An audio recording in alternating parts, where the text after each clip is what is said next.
ప్రభు ఇంకొకరి కోసం మాట్లాడారు. వారు ఎవరు అంటే లూకా సువార్త 12వ అధ్యాయం, లూకా సువార్త 12వ అధ్యాయం మొదటి వచనం చూద్దాం ఒకసారి. ఇప్పుడు చూడండి, యేసు ప్రభు వారి దగ్గర వేల సమూహం వచ్చిందంట. మీరు కోసం, పరిచయుల కోసం మాట్లాడారు. ఇందాక మనము హేరోదు గ్రంథంలో మనం హేరోదు కోసం మాట్లాడుకున్నప్పుడు ఎవరు ఉన్నారు అక్కడ?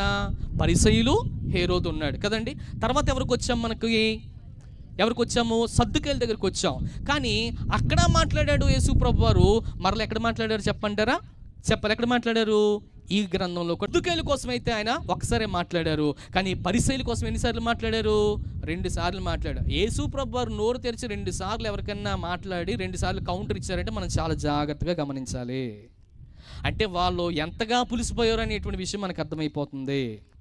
వాళ్ళు ఎంతగా లోకాన్ని భ్రష్ట పట్టించారనే విషయం తెలిసిపోతుంది. అలాంటి విషయాలు, కొన్ని విషయాలు మీకు జ్ఞాపకం చేస్తాను, చాలా జాగ్రత్తగా గమనించండి. మీరు ఇంటికి వెళ్ళి చదవండి, సమయం లేదు. మత్తయి సువార్త 23వ అధ్యాయం మీరు చదవగలిగితే అక్కడ కేవలం పరిసయ్యుల కోసం మాత్రమే మాట్లాడేశాడు ఆయన. చెప్పండి, ఎవరి కోసం మాట్లాడాడు? పరిసయ్యుల కోసమే మాట్లాడాడు. ఎవరి కోసం చెప్పాలి? పరిసయ్యుల కోసమే మాట్లాడారు. 23వ అధ్యాయం అంతా కూడా పరిసయ్యుల కోసమే మాట్లాడారు. ఏమేమి మాట్లాడారో కొన్ని విషయాలకి జ్ఞాపకం చేస్తాను, మీరు చాలా జాగ్రత్తగా గమనించండి. పరిసయ్యులారా, మీరు చేసే పని ఏంటో తెలుసా? 10% మీరందరూ కూడా ఏమిస్తారో తెలుసా అండి? మేమిస్తారు. మీరందరూ కూడా 10% నా దగ్గరికి తీసుకొచ్చి నా తండ్రి ఆలయంలో మీరందరూ ఏమిస్తారో తెలుసండి? పుదీనా, జీలకర్ర, ఇవన్నీ కూడా చాలా మట్టికి దశంభాగం నుంచి ఎంత బాగా తీసి కరెక్ట్గా ఇచ్చేస్తున్నారో మీ అంత భక్తులు ఎవరూ లేరు అన్నాడు. దేవునికి స్తోత్రం. అర్థమవుతుందండి? అంటే వారు దశంభాగంలో ఇవ్వడానికి, ఏమండి, దశమ భాగాన్ని తీయడానికి, దేవునికి ఇవ్వడానికి ఏమాత్రం కూడా వారు ఏం చేయాలో తెలుసా? వెనకించి వేయలేదు.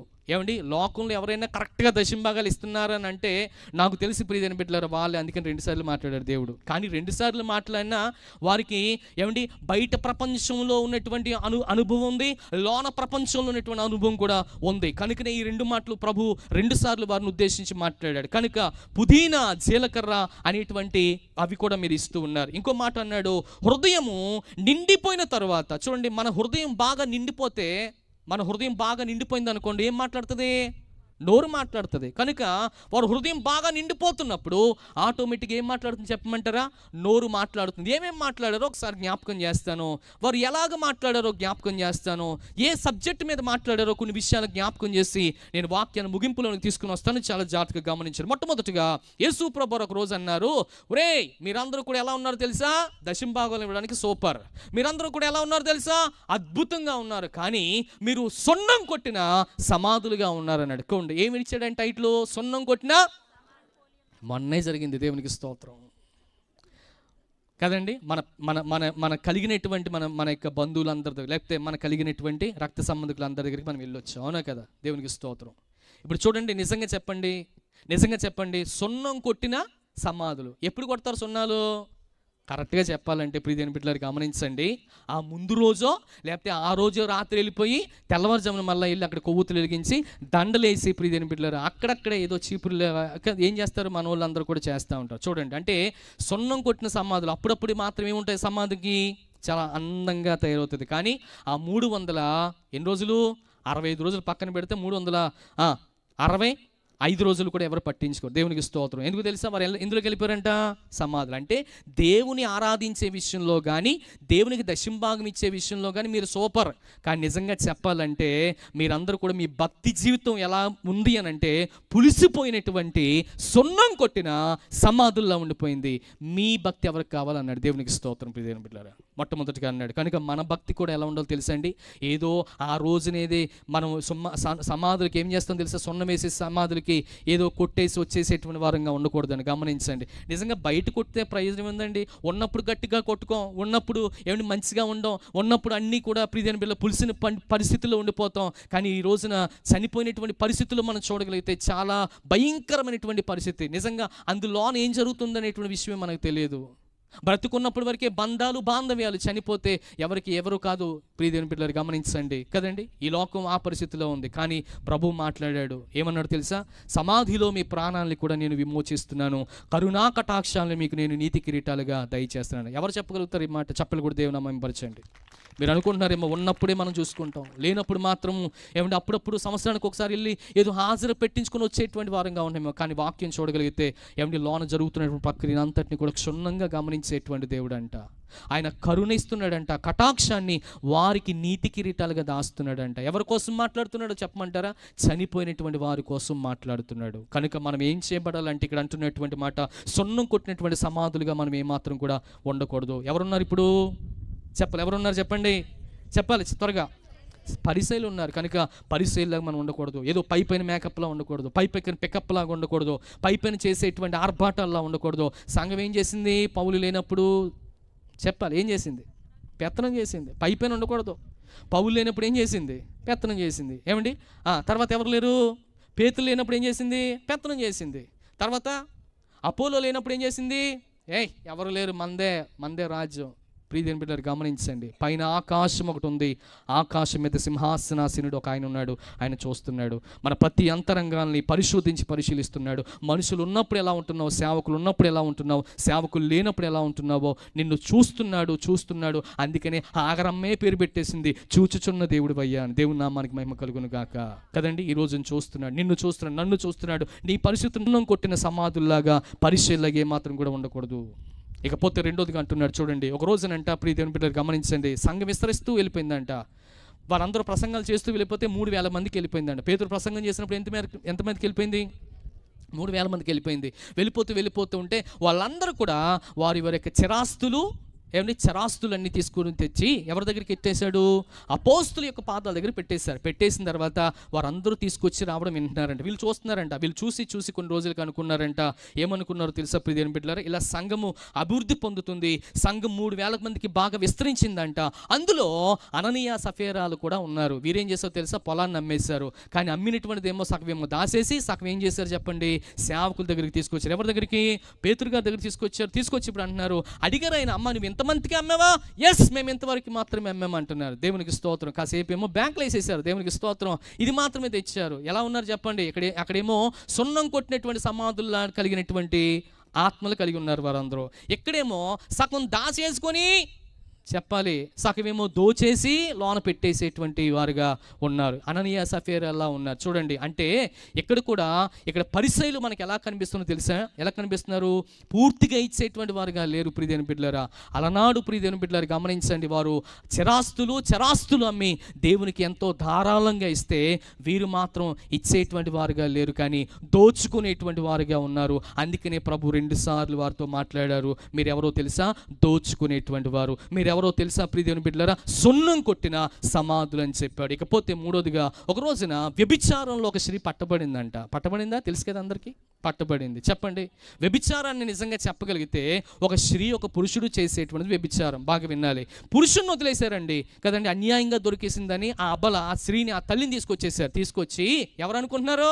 మహానుభావులు, మార్తాండ తేజులు వీళ్ళే. ఎవరో పరిసయ్యులు తీసుకొచ్చి అసలు ఏంటి ఈయన పరిస్థితి ఏంటి, ఈయన పద్ధతి ఏంటో చూసేద్దాం రండి, ఈరోజు నా తాటో తేలిపోవాలి రండి అనే ఆలోచన చేత జాగ్రత్తగా ఎవరి దగ్గర తీసుకొచ్చారు?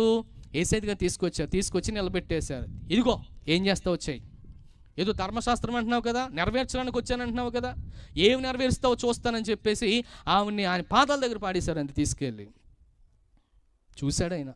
ఆమెని దీనస్థితిని చూశారు. ఆవిడ పడిపోవడమే ఎలా పడిపోయిందో చాలా మాయంగా పడిపోయింది ఆవిడ. దేవునికి స్తోత్రం. నిజమే, ఆవిడ ఒప్పుకుంది, చేశాను ఏదో కదండి, ఏదో భుక్తి లేక ఏదో చేశానయ్యా. కానీ నిజంగా చెప్పాలంటే న్యాయాధిపతి అయినటువంటి నీవు న్యాయం తీర్చేటువంటి నీ వేళలో నీ సమయానికి నేను వచ్చాను. అయితే ఆయన అనుకున్నాడు, ఈ విధంగా ఆవిడ మొర్ర పెడితే ఆయన హృదయ అంతరంగంలో నుంచి ఒక మాట వచ్చింది. అయితే ఆయన చెప్పిన మాట తెలుసండి, మీలో ఎవరైనా పాపం చేయకపోతే మీరు మొట్టమొదటిగా మీరు ఒక రాయ వేసేయండి అన్నాడు. చెప్పండి, ఏం చేశాడు ఆయన? మీలో మొట్టమొదటిగా ఒక రాయ వేసేయండి అన్నాడు. వెంటనే వారందరూ రాయలు పట్టుకుని రెడీగా ఉన్నారు, కానీ ఎవరు కూడా ఏమాత్రం రాయి వేయలేదు. వాస్తవానికి చెప్పాలి అంటే ఇక్కడ ఆయన మాత్రం ప్రియదేవుని బిడ్డలారా గమనించండి, నిజంగా నేను అనుకుంటున్నాను, నిజంగా చేసిన పురుషుడు ఎక్కడ తీసుకెళ్ళిపోయారా, ముందు ఆయన తీసుకురండి అంటే బాగుండేది. అర్థమవుతుందా? అంతే కదా, చేసిన పురుషుడు ఎక్కడ ఉన్నాడు, ఫస్ట్ ఆయన తీసుకురండి, ఇద్దరికి కలిపప్పుడు వేద్దాం శిక్ష అంటే బాగుండేది. బైబిల్లో ఎందుకు అలా రాయలేదు అనిపించింది. దేవునికి స్తోత్రం. ఎందుకు రాయలేదని అంటే యేసు ప్రభు వారు పులిసినటువంటి పరిస్థితుల్లో ఉన్నటువంటి ఈ పరిసయ్యులను కూడా చాలా గౌరవించాడండోయ్. దేవునికి స్తోత్రం. అర్థమవుతుందండి? మన దేవుడు గౌరవించే దేవుడు, గౌరవాన్ని తీసుకునే దేవుడు, గౌరవాన్ని పుచ్చుకునేటువంటి దేవుడు. అందుకనే ఆ రోజు నిజంగా ఇప్పుడు మాట్లాడుతున్నప్పుడు ఆయన్ని కూడా తీసుకురండి, ఈవిడే లోకుగా దొరికిందా, ఆయన దొరకలేదా అని చెప్తే ఏమైపోయారు వీళ్ళందరూ కూడా? చాలు, ఆ ఒక్క మాట చాలు, ఆ ఒక్క డైలాగ్కి జబ్బతో అక్కడి నుంచి వెళ్ళిపోయేవారు. బాగా వినండి. కానీ ఆయన అలా అనలేదు. సరే, ఆవిడే తప్పు చేసింది కాబట్టి మీలో పాపం చేయలేనటువంటి వాడు ఎవడున్నాడు? నిజంగా చూడండి, మీరు వెళ్ళిపోయినటువంటి పురుషుని కోసం మీరు ఒక్కరు మాత్రమే ఏం చేశాడు అక్కడ మాట్లాడాడు. కానీ అక్కడ చాలామంది పురుషులు ఉన్నారు కదండి. వెళ్ళిపోయిన పురుషుడి కోసం నాకు అక్కర్లేదులే, కానీ మేమండి పుణ్య పురుషులు చాలామంది ఉన్నారు కదా మీలో ఎవరైతే చేయలేదో మీరు వేసేయండి అయ్యా అన్నాడు. దేవునికి స్తోత్రం. పుణ్య పురుషులు అందరూ కూడా ఏం చేస్తారో తెలుసా? వెనక్కి తీసుకెళ్ళిపోయి జాగ్రత్తగా పాడేసి అక్కడి నుంచి వెళ్ళిపోయారు. అంటే చూడండి, అంటే ఆ మాటకి వ్యతిరేకంగా ఆ కార్యం అక్కడ దేవుడు చేశాడు. కనుక మొట్టమొదటిగా చూడగలిగితే వారందరూ కూడా ఆ విధంగా ఉన్నారు. చూడండి, 3 విషయాలు చెప్పాను. మొట్టమొదటిగా వారందరూ కూడా సున్నం కొట్టిన సమాధులుగా ఉండిపోయారు. రెండోదిగా ఎలా ఉన్నారు? రెండోదిగా దోచుకునేవారుగా ఉన్నారు. మూడోదిగా ఎలా ఉన్నారు చెప్పండి. పాపం చేసినటువంటి ఆ స్త్రీ ఉంది కదండి, పాపం చేసినటువంటి స్త్రీని వారు ధర్మశాస్త్ర ప్రకారం చంపేయాలనుకున్నారు. కానీ ధర్మశాస్త్ర ప్రకారంగా దేవుడు ఏం చేశాడు? వారందరినీ కూడా తప్పించినట్లు చూడగలుగుతున్నారు. దేవుని వాక్యాన్ని చూడగలిగితే వ్యభిచారంలో పట్టబడినటువంటి స్త్రీని కూడా ఏం చేశారు తెలుసా? ఆయన దగ్గరికి తీసుకొచ్చేసారు. అంటే ఏదైనా తప్పు చేస్తే నీ ధర్మశాస్త్రం ఏం చెప్తుందో దాన్ని బట్టి మీరు ఏం చేయాలి తెలుసా? చంపాలి. అంటే వీళ్ళకి అంటే వాళ్ళ చేతులు ఏముందో చెప్పమంటారా? వాళ్ళ చేతులు ఏముంది? లా ఉంది. వాళ్ళ చేతులు ఏముంది చెప్పండి? ధర్మశాస్త్రం ఉంది. వారి చేతులు ఏముంది చెప్పండి? చంపడానికి గల అధికారం ఉంది. కానీ చంపలేదు వారందరూ. కానీ ప్రభు దగ్గరికి మాత్రమే తీసుకొచ్చారు. అంటే నేను అంటున్నాను, పులిసిన రొట్టెకు లేకపోతే పులిసినటువంటి పిండికి చంపేసేటువంటి పాయిజన్ కూడా ఉంటుంది. అది చిన్నదే కదా అని అనుకుంటే ప్రియమైన బిడ్డలారా, ఆ స్త్రీ ఎలాగైతే ఏదో ఒక రోజున పట్టబడిందో అలా మనం కూడా ఏమవుతుందో తెలుసు, ఒకసారి పట్టబడిపోయేవారంగా. దానికోసమే కాదు, ఏదో ఒక పాపం చేత, ఏదో ఒక శాపం చేత, ఏదో ఒక అంధకారం చేత, అవివేకం చేత పట్టబడుతూ మన యొక్క పరిస్థితులు కూడా ఆ విధంగా ముందుకు వెళ్ళిపోయేటువంటి వారంగా ఉంటామని ప్రభు పేరట మీకు మనవి చేస్తున్నాను. కనుక చివరికి ఒక మాటను చెప్తాను, వినండి. మత్తయి సువార్త 7:1 ఒకసారి చదువుతారా? కదండి, మత్తయి సువార్త 7:1 చూడగలిగితే తీర్పు తీర్చకుడు అని ఉందా? దేవుని నామానికి మహిమ. చెప్పండి, ఏంటంట? తీర్పు తీర్చకండి. మీ సహోదరుడికి తీర్పు తీర్చొద్దు. మీ కంట్లో ఏం పెట్టుకున్నారు? మీరందరూ నలుసు పెట్టుకున్నారు. కానీ ఇతర కంట్లో ఉన్నటువంటి దూలాన్ని మీరు చూస్తున్నారు. అవునా కదా? దూలాన్ని మీరు ఏం చేస్తున్నారు చెప్పాలి. మీ కంట్లో ఉన్నటువంటిది ఏముంది? దూలం ఉండగా మీ సహోదరుడు ఎదురుగా ఉన్నటువంటి నలుసును మీరు ఎందుకు చూస్తున్నారు? అర్థమవుతుందా? కనుక దీనిని మనం దేనికి అప్లై చేస్తున్నామంటే అక్కడ పట్టబడినటువంటి స్త్రీకి అప్లై చేస్తారు. కనుక మీలోనే అనేకమైనటువంటి పాపాలు ఉన్నప్పుడు ఆమెకి మీరు ఏ విధంగా తీర్పు తీర్చగలుగుతారు అంటున్నాడు. దేవుని నామానికి మహిమ కలుగును గాక. ప్రియ దేవుని బిడ్డలారా, గమనించండి. వారికంట ప్రియ దేవుని బిడ్డలారా, నేను వాక్యాన్ని ముగింపులోనికి తీసుకుని వస్తున్నాను. వారిలో చాలా రకాలైనటువంటి పులిసినటువంటి పదార్థాలు ఉన్నాయి. ఆ పులిసిన పదార్థాలతో వారు చాలా మ్యాజిక్లు, జిమ్మికులు కూడా చేశారంట. కొన్ని నేను బుక్స్ చదువుతున్నప్పుడు నాకు అర్థమైంది ఏంటంటే, పరిసెలు మామూలు కాదంటండి ప్రియ దేవుని బిడ్డలారా. వాళ్ళు చేసిన పనులు ఎలా ఉంటాయో చెప్తాను చూడండి. వాళ్ళు ధర్మం చేసేవారంట. ఎవరికి చేసేవారు? ధర్మాలు కదండి. ఒకడికి బోర్ ఇచ్చేవారంట. ఎవరికి ఇచ్చేవాడు? అడుక్కునేవాడికి బోర్ ఇచ్చి ఒరే గట్టిగా వదలనివారంట. వాడు అనుగుతాడు అనుకోండి, వెళ్ళే వాళ్ళు వచ్చేవాళ్ళు అందరూ వాడిని చూసేవారంట. చూసినప్పటికీ అక్కడ ఎవరున్నారు? అక్కడ పరిసెలు కదా. దేనికి వచ్చారు? ధర్మం చేయడానికి వచ్చారు ఇప్పుడు. కనుక వెంటనే అక్కడ సంచి తీసుకుంటూ, సంచిని దేవుని బిడ్డలు గమనించండి, ఏం చేసేవారు తెలుసా? పైకెత్తి అలాగ కాసుల వర్షం వాడి మీదకు కురిపించేవారంట. ఇప్పుడు అనుకునేవారంట వారందరూ ఎంత ధర్మప్రభువులో, ఎవరో పరిసెలు, ఎంత గొప్పోళ్ళో. చూసావా ఎంత గొప్పోళ్ళో అంటే మనుషుల మధ్యలో. అందుగా చెప్పండి, బాహ్య ప్రపంచానికి వారందరూ కూడా ఎలా ఉన్నారంట చెప్పాలి? ధర్మం చేసేటువంటి వారుగా ఉన్నారు. నిజంగా చెప్పండి, వారు ఏ విధంగా చేశారు ధర్మం? అందరూ చూస్తుండగా చేశారు. కానీ నేను అంటున్నాను, మీరు ఇచ్చేది ఎవరికి కూడా తెలియకూడదు. మీరు కుడి చేతితో ఇచ్చేది ఎడం చేతికి కూడా తెలియకూడదు అని ప్రభు చెప్తే, ఆయన ధర్మం ఆ విధంగా చెప్తే, ఆయన బోధ ఆ విధంగా చెప్తే, ఆయన బోధనే వింటూ వీరు ఏం చేసేవారు తెలుసండి? అందరూ చూసేటువంటి విధంగా. ఈరోజు చాలా సార్లు మనం కూడా దాన ధర్మాలు చేస్తూ ఉంటాం. మనం కూడా చాలా చాలా కార్యక్రమాలు చేస్తూ ఉంటాం. ప్రియ దేవుని బిడ్డలారా, వారందరూ చేసేటువంటి పని ఎలా ఉంటుందని అంటే అందరూ చూసే విధంగా చేసేటువంటి వారుగా ఉంటారు. వీరు కూడా వెంటనే తీసుకొచ్చి ఏం చేశారో తెలుసా? ఒక బ్యాగ్ని తీసుకొచ్చి వారు ముందుకు పెట్టేసేవారంట. ఆ కాయిన్స్ అందరూ పైనుంచి అలాగా కారుతూ ఉంటే లేకపోతే పడిపోతుంటే ఆ శబ్దాలు చూసి అందరూ కూడా అబ్బబ్బా ఎంత గొప్ప వాళ్ళు అనుకునేవారంట. ఇంకో మాట చెప్పమంటారా? ఎవరైనా చనిపోయారు అనుకోండి, మనం అందరం వెళ్తాం కదండి. మనం అందరం ఏం చేస్తాం? వెళ్తాం. మరి అందరం కూడా అక్కడికి వెళ్తాం. అక్కడికి వెళ్ళిన తర్వాత మనం కూడా ఏం చేస్తాం చెప్పండి? చాలా చెప్పండి, మీకు తెలిసిన వాళ్ళకి బాధపడతాం. బాగా తెలిసిన వాళ్ళైతే బాధపడతాం.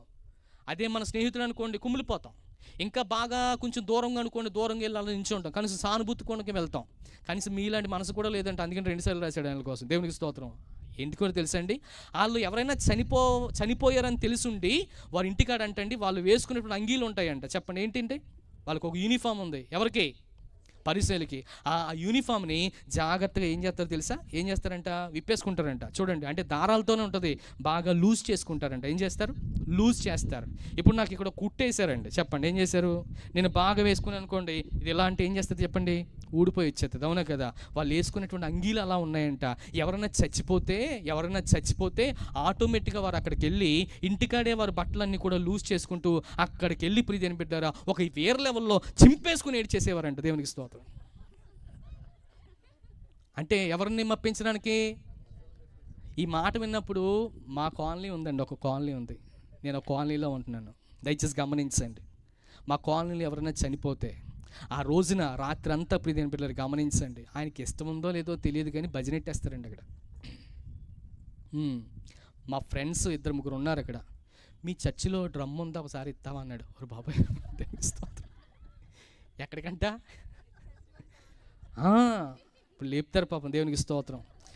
నిజంగా వాళ్ళు ఏదన్నా మంచిగా పాడి ప్రియదేని బిడ్డలారు వాళ్ళ ఆదరణ కోసం, కుటుంబం కోసం ఏదైనా చేస్తారంటే ఓకే. కాదు, వాళ్ళకి మళ్ళీ ప్రియదేని బిడ్డలారు గమనించిన కుటుంబ సభ్యులు కొంత అమౌంట్ ఇచ్చి పాడిస్తూ ఉంటారు, కొంత అమౌంట్ ఇచ్చి వేయిస్తూ ఉంటేనే వాళ్ళకి గాన పరిచర్య బాగా సాగుతూ ఉంటుంది. దేవునికి స్తోత్రం. మామూలు పరిచయం కాదు, మేఘాల మీద పాడుతూ ఉంటారు అన్నమాట. అసలు ఇంకా మామూలుగా ఒక లెవెల్లో వెళ్ళిపోద్ది మొత్తం అంతా. దేవునికి స్తోత్రం. అంటే ఆ రాత్రి అంతా రావాల్సిన చుట్టాలు ఎక్కడెక్కడో ఉంటారు, కేరళలోనో తమిళనాడులోనో మధ్యప్రదేశ్లో ఎక్కడో ఉంటారు. వాళ్ళందరూ ఇక్కడికి వచ్చిన తర్వాత వీళ్ళు తెల్లవారుజామున అయిపోద్ది. దేవునికి స్తోత్రం. ఆ మధ్యాహ్నం నుంచి వాళ్ళు అందుకుంటారు, వెంటనే శవాన్ని తీసుకెళ్ళిపోతారు. దయచేసి గమనించండి. అంటే కొంతమంది అలా చేస్తారు, కొంతమంది అయితే కూలిచ్చి ఏడిపించుకునే వాళ్ళు ఉంటారు. చూసారు మీరు అందరూ కూడా? ఏమండి, చనిపోయిన వాళ్ళ దగ్గరికి, శవాల దగ్గరికి పాపం ఎవరు ఉండరండి. నాకు తెలుసు కొంతమందికి ఏడిచే వాళ్ళు కూడా ఉంటారు. ఈ రోజున పెళ్లి చేసుకుంటుంటే అమ్మాయిలందరూ కూడా మంచి మంచి డ్రెస్సులు వేసుకుంటే అలా వెల్కమ్ చెప్పేసి డబ్బులు తీసుకుంటున్నారు కొంతమంది. తెలుసా మీ అందరికీ? రాజమండ్రిలో ఉన్నాయి చాలా మట్టుకి, మీరు చూసారో లేదో. అంటే ఈవెంట్స్కి సంబంధించింది, ఈవెంట్స్కి అమ్మాయిలు కూడా పంపిస్తారు మంచి డ్రెస్ వేసి వెల్కమ్ చెప్పడానికి.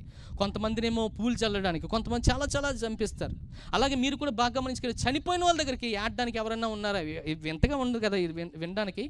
చనిపోయిన వాళ్ళ దగ్గర కూడా యాడడానికి కొంతమందికి కాంటాక్ట్ నెంబర్స్ నా దగ్గర ఉన్నాయి. దేవునికి స్తోత్రం. ప్రియదేని బిడ్డలారు గమనించండి. దేవునికి ఉన్నాయండి, మీకు కావాలంటే నేను లింక్ పంపిస్తాను. దేవునికి స్తోత్రం. మొన్నే నాకు లింక్ వచ్చింది. ఒకవేళ ఎవరైనా లేకపోతే మీ పిల్లలు కానీ మీ వాళ్ళు కానీ ఎవరైనా అమెరికాలో ఉంటే వాళ్ళు వచ్చే వరకు ఆదరిస్తాము, వాళ్ళు వచ్చే వరకు వాళ్ళ దగ్గర ఏడుస్తాం, మమ్మల్ని కాంటాక్ట్ చేయండి అని మొన్న వచ్చింది. దేవునికి స్తోత్రం. నేను అల్లిపోయింది. దేవునికి స్తోత్రం. నిజంగా ప్రియదేని బిడ్డలారా, ఇలాగా అలనాడు ఎవరున్నారు చెప్పమంటారా? ఎవరున్నారు? పరిసయ్యులు ఉన్నారంట. వెంటనే అక్కడికి వెళ్ళి చింపేసుకునేవారంట అండి. ఉన్నవాళ్ళు అక్కడ చింపుకునేవారు కాదు, ఉంచుకునే వాళ్ళు అక్కడ చింపుకునేవారు కాదు. ఏమంటే వీళ్ళు బయట నుంచి వచ్చి వాళ్ళ ఫీలింగ్స్ని చెప్పడానికి. ఎందుకో తెలుసా? అంటే మేము ఇక్కడ ఇంతలా బాగా ఏడ్చాము, ఈ పరిసర ప్రాంతాలకి మేము పరిశీలి మేము కావలసిన వారం, మేము ఇక్కడ పెద్దవారం, మేమే ఈ యొక్క పట్టణానికి మేము మూలస్తంభాలం అని చెప్పేసి.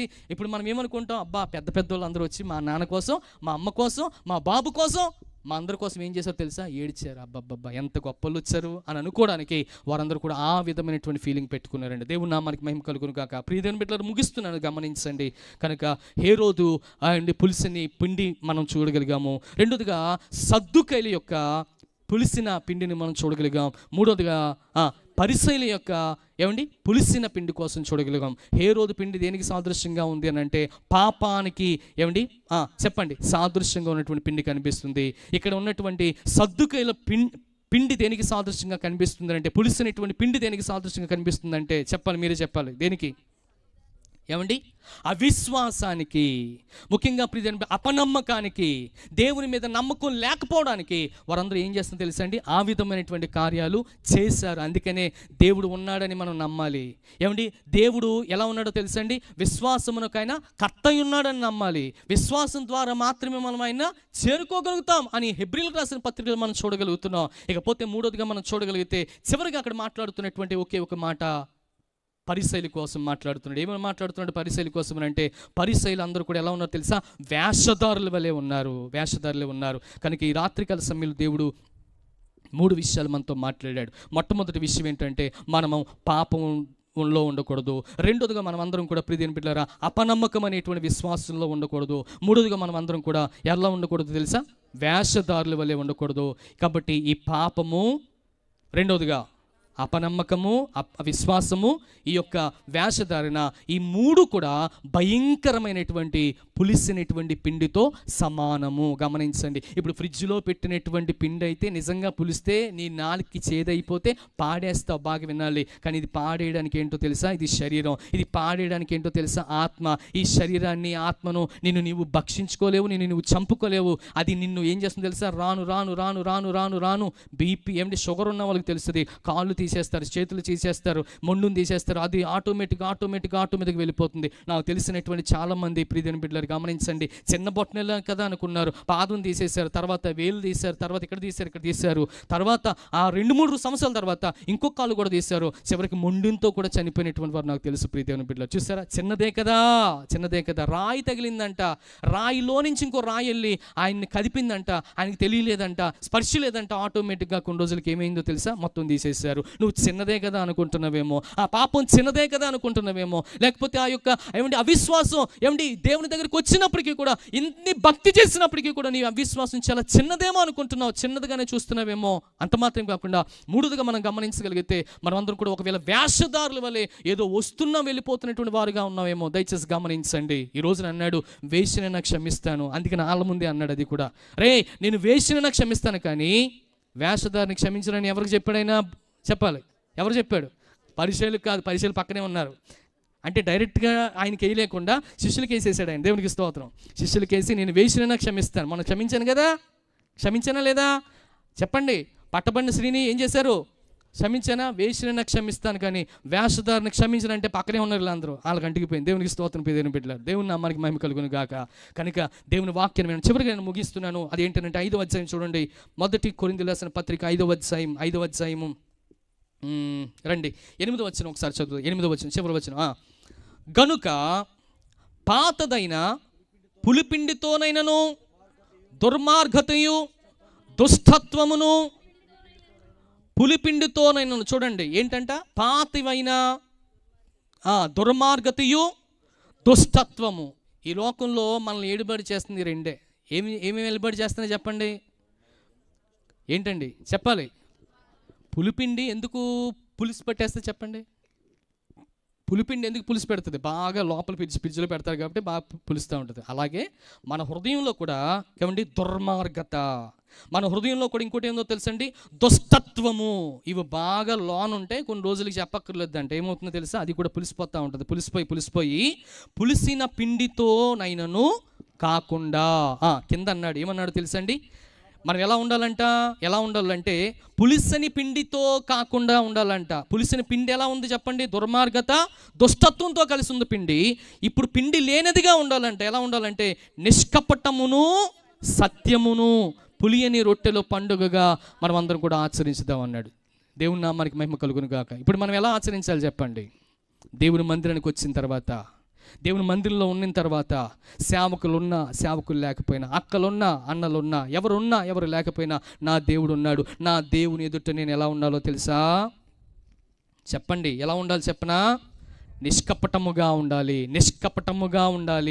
నిందారహితంగా ఉండాలి, సత్యాన్ని మాత్రమే గమనించేవారుగా ఉండాలి అన్నాడు. ఎవరో తెలుసండి?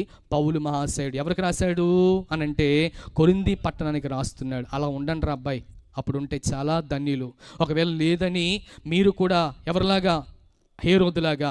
మీరు కూడా లేదని చెప్పాలి పరిసయ్యలాగా, మీరు కూడా లేదని సద్దుకాయలాగా ఒకవేళ నాట్యం చేశారనుకోండి, వారు ఎలాగైతే లోకం నుంచి వెళ్ళిపోయారో, వారు ఎలాగనైతే అవిశ్వాసం నుంచి తొలగిపోయారో, అలాగే ఏమండి చెప్పాలి వేషధారి నుంచి తొలగిపోయారో, తరువాత పాపం నుంచి ఎలాగైతే పాపానికి ప్రాయశ్చిత్తం లేకుండా నాశనానికి ఒడిగట్టుగా అయిపోయారో, మనం కూడా మన పరిస్థితులు కూడా అలా ఉంటాయి. కనుక ఆ స్థితిలో ఉండకుండా దేవుడు ఈ రోజున మనతో ప్రత్యేకంగా మాట్లాడుతున్నాడు. మనం అందరం కూడా ఎలా ఉండాలనుకుంటున్నాడంటే ఒకటే విషయము, నిష్కపటమును ఏమండి సత్యమును. నిష్కపటముగా సత్యముగా. నిష్కపటం అంటే ఏం గుర్తొచ్చింది మీ అందరికీ కూడా? పాము వలె ఎలా ఉండాలి? వివేకం కలిగి పావురం వలె నిష్కపటంగా ఉండాలి. కనుక ఇప్పుడు మనం పాములో వచ్చేవేమో మందిరానికి, బాగా వినండి, కాదు, ఇది కాదు దేవునికి కావాల్సిందే. పాములాగా వస్తే మనం అందరం కూడా ముగ్గురు జాబితాలో ఉండిపోతాం. కనుక ఒకవేళ లోకం నుంచి వచ్చాం, నిజమే మనం పావులమే, కాబట్టి నన్ను పావులా చేయనైనా. అర్థమవుతుందా? పావులాగే వచ్చాను నాయనా, కుళ్ళితో వచ్చాను, కుషిత్వంతో వచ్చాను, విషంతో వచ్చాను, పాపంతో వచ్చాను, పాక్కుంటూ వచ్చాను, దేక్కుంటూ వచ్చాను. అయ్యా అయ్యా అయ్యా నన్ను క్షమించండి నాయన, నన్ను క్షమించండి అయ్యా. అయ్యా నీ ఆత్మను నా మీదకు కుమ్మరించినట్లుగా, నీ పరిశుద్ధాత్మను నా మీదకు అనుభవించినట్లుగా నాకు నీ సహాయం అనుగ్రహించండి నాయన. నన్ను నిష్కపటముగా చేయండి ప్రభా అని నువ్వు నిజంగా అడగగలిగితే ఈ రోజున దేవుడు నిన్ను క్షమిస్తాడు, దేవుడు నిన్ను దీవిస్తాడు, దేవుని యొక్క వాక్యం ద్వారా నిన్ను ఆయన పైకి తీసుకుని వెళ్తాడు అనే విషయాన్ని జ్ఞాపకం చేస్తున్నాను. దయచేసి